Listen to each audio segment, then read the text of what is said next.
सभी दोस्तों को नमस्कार।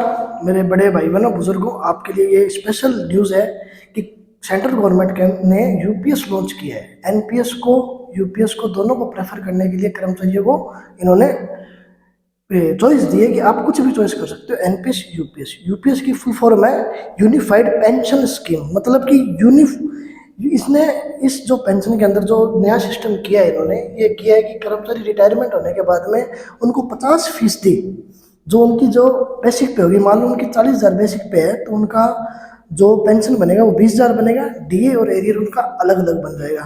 पहला पॉइंट तो इन्होंने ये रखा है। दूसरा पॉइंट ये है कि फैमिली पेंशनर का क्या है कि अगर मान लो किसी की रिटायरमेंट के बाद में डेथ हो जाती है तो उसके बाद में ये है कि उस पेंशन का जो उसकी बेसिक पे की 60% उसकी फैमिली पेंशन दी जाएगी।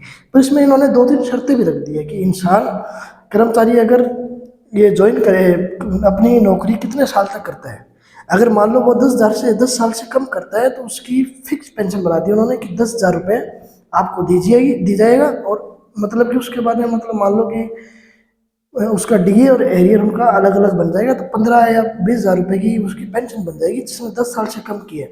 अभी इन्होंने एक शर्त ये भी रखी है कि अगर आपको फुल पेंशन चाहिए, पूरी पेंशन चाहिए, तो कम से कम आपको 25 साल की नौकरी करनी पड़ेगी। 25 साल की अगर आप जॉब पूरी करते हो तो आपकी जो पेंशन है उसका बेसिक पे का हाफ बन जाएगा। फैमिली पेंशन का उस पेंशन का 60% फैमिली पेंशन को आपके बाद में दिया जाएगा।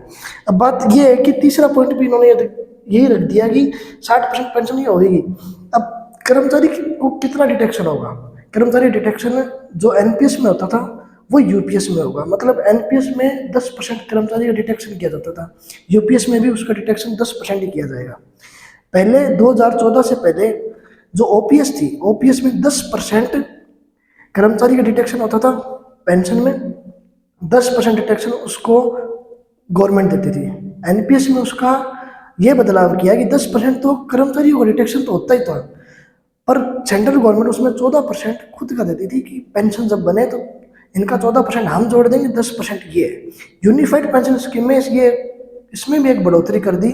जो कल रेलवे मंत्री हमारे एस अश्विनी वैष्णव जिन्होंने बताया है कि 18% 18.5% तो सेंट्रल गवर्नमेंट देगी और 10% उसकी सैलरी में से डिटेक्ट होगा। मतलब मान लो कि टोटल 28-28.5% पेंशन की स्कीम में जाएगा।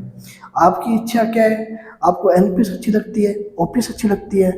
अब क्या डिटेक्शन किया है इसमें, आपको क्या अच्छा लगता है? कम से कम अगर आप फीडबैक दो, हमें बताओ कमेंट में क्या है, यूपीएस बढ़िया है, एनपीएस बढ़िया है या ओपीएस बढ़िया है?